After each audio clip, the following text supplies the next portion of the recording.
अज़ीज़ तलबा व तालिबात अस्सलामु अलैकुम रहमतुल्लाहि व बरकातुहू। प्यारे बच्चों, बहारिस्तानी उर्दू जमात 12वें मज़मून हम तो गज़ल पढ़ रहे हैं, गज़लियात। आज हम मोमिन खान मोमिन उनकी गज़लियात पढ़ने जा रहे हैं। इससे पहले कि हम मोमिन खान मोमिन की गज़लियात पढ़ें, तो मैं समझता हूं कि सबसे पहले हम मोमिन खान मोमिन उनकी हालात ज़िंदगी और खुसूसियाती कलाम या शायराना खुसूसियत पर पहले बात होनी चाहिए। अजीज़ तलबा व तालिबात, मुख्तसरन ये कि आज हम कोशिश करेंगे पहले सबसे पहले मोमिन खान मोमिन के हालात ज़िंदगी के बारे में जानने की कोशिश करेंगे। उसके बाद फिर हम उनके अशारों की तशरीह करने की कोशिश करेंगे। प्यारे बच्चों, उर्दू तारीख में यह एक अजीब इत्फाक है कि जब हिंदुस्तान में मुगल सुल्तनत का चिराग हमेशा के लिए बुझने वाला था, या यूं आप समझिए कि जब हिंदुस्तान में मुगल हुकूमत का चिराग हमेशा के लिए बुझने वाला था, तो उस वक़्त दिल्ली और गिरदे नवाह में बड़े बड़े आलिम और शायर पैदा हो रहे थे। एक तरफ मुगल हुकूमत का ज़वाल, उनका चिराग हमेशा के लिए बुझने वाला था, और दूसरी तरफ दिल्ली में बड़े बड़े आलिम और शायर पैदा हो रहे थे। और इन शोरा में से हकीम मोमिन खान मोमिन अपने रंग के उस्ताद थे। नाम मोमिन खान और तखल्लुस मोमिन 1800 ईस्वी में दिल्ली में पैदा हुए।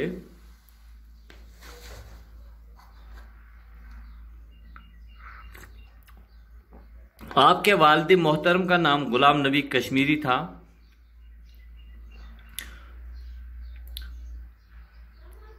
हकीम गुलाम नबी कश्मीरी था, जो दिल्ली के एक नामी हकीम थे। मोहम्मद मोमिन खान ने अरबी और फारसी की तालीम उस वक़्त के मशहूर आलिम मौलाना शाह अब्दुल कादिर से हासिल की।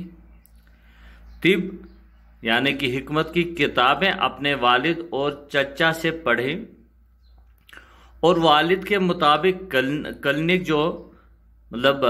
क्लिनिक में नुस्खा नवीसी करने लगे। इल्मी नजूम का शौक हुआ तो उसमें भी कमाल हासिल किया। शेर व शायरी से शुरू से ही लगाव था। शुरू में शाह नसीरुद्दीन चिराग दहलवी के शागिर्द हुए, लेकिन बहुत थोड़े दिनों में खुद एतमादी के साथ शेर कहने लगे और अदबी दुनिया में शोहरत हासिल की। मोमिन खान मोमिन बहुत बड़े आलिम भी थे, जो कि पहले ही मैं अर्ज कर चुका हूं कि उनका वालिद हकीम गुलाम नबी, जो दिल्ली के एक नामी हकीम थे, इसलिए खाते पीते घर से ताल्लुक़ रखते थे। इसीलिए दूसरे शायरों की तरह बादशाह या अमीरों की मदद के मोहताज न थे। इल्म नजूम, मौसीकी और शतरंज से भी बहुत खूब वाकिफ थे। गर्चे उनकी जिंदगी बड़ी रंगीन थी, लेकिन दिल्ली में उनकी बड़ी इज्जत थी।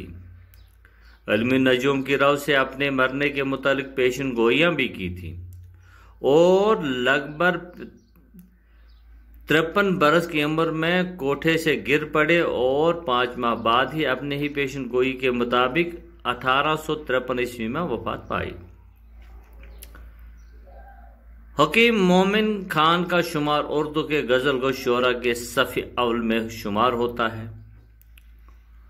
वह एक बुलंद पाया शायर थे, ज़बान बड़ी साफ, शुस्ता और पाकीज़ा थी। उनके कलाम में नाजुक ख्याली, यानी कि नाजुक ख्याली उनके कलाम की अहम खुसूसियत है। उनकी शोहरत का असल सबब उनकी रंगीन और बामज़ा गज़लें हैं, जिनमें वो फ़लसफ़ा की बातें करते हैं, न तसव्वुफ़ की, न अखलाक की और नसीहत की, बल्कि ज़्यादातर मोहब्बत की तजुर्बों ही तक अपने ख़यालात को महदूद रखते हैं और उन्हीं बातों को तरह तरह से ऐसे अच्छे रंग में पेश करते हैं कि लुत्फ़ पैदा हो जाता है। अल्फाज की मामूली उलटफेर से मामूली बात को नहायत दिलकश और शानदार बना देते हैं। उनका उसलूबी बयान जो है बड़ा ही दिलकश है। मोमिन का एक दीवान और 6 मसनवियाँ हैं। हकीम मोमिन खान मोमिन, उनका एक दीवान और 6 मसनवियाँ हैं। उनकी मसनवी में सलासत, रवानी,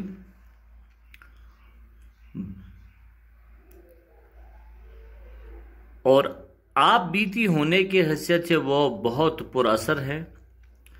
मोमिन ने कसीदे भी लिखे हैं, मगर किसी बादशाह या अमीर की मदह में नहीं, सिर्फ उलमा और सूफिया और बुजुर्गानी दीन की शान में अकीदत मंदी जो है वो बयान की है।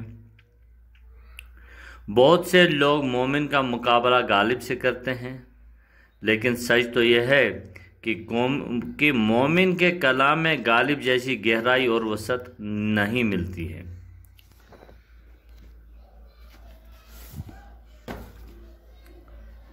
चूँकि मोमिन उर्दू में मुकर शायरी के मौजूद हैं, वो कहीं कहीं महबूब से वो बात कह जाते हैं जिसमें बज़ाहिर महबूब का फ़ायदा होता है, मगर हकीकत में खुद उनका फ़ायदा होता है। मोमिन के यहाँ अक्सर मुकामात पर मुश्किल पसंदी आ गई है, जिसकी वजह से उनकी बहुत ज़्यादा इल्मियत थी। उनके अंदर तसव्वुफ़ का रंग था, तबीयत मज़हब की तरफ माइल थी, लिहाजा मज़हब और फ़लसफ़े के इस्तिलाहात की वजह से शायरी कहीं कहीं मुश्किल हो गई है। हाँ, जैसे कि अभी मैं अर्ज़ कर चुका हूँ कि मोमिन के कलाम में गालिब जैसी गहराई और वसअत नहीं है, लेकिन ये बात भी आप याद रखिए कि उनकी शायराना अज़मत के गालिब भी कायल थे। मोमिन खान मोमिन के शायराना अज़मत के गालिब भी कायल थे। उनके एक शेर के बदले अपना पूरा दीवान देने के लिए गालिब तैयार होते। एक मुशायरे में जब मोमिन खान मोमिन ने एक शेर पढ़ा तो गालिब ने उनसे ये कहा था कि मोमिन, आप मेरा पूरा दीवान ले लीजिए, लेकिन ये शेर मुझे दे दीजिए। यानी कि उनकी शायराना अज़मत के गालिब भी कायल थे। जिस शेर के बदले वो अपना पूरा दीवान देने के लिए तैयार थे, वो शेर इस तरह है: तुम मेरे पास होते हो गोया जब कोई दूसरा नहीं होता। अजीज तलबा व तालिबात, आज यहीं पर इक्तिफा करते हैं। कल फिर मिलेंगे। कल उनके गज़लों के अशारों की तशरीह करने की हम कोशिश करेंगे। अल्लाह हाफ़िज़।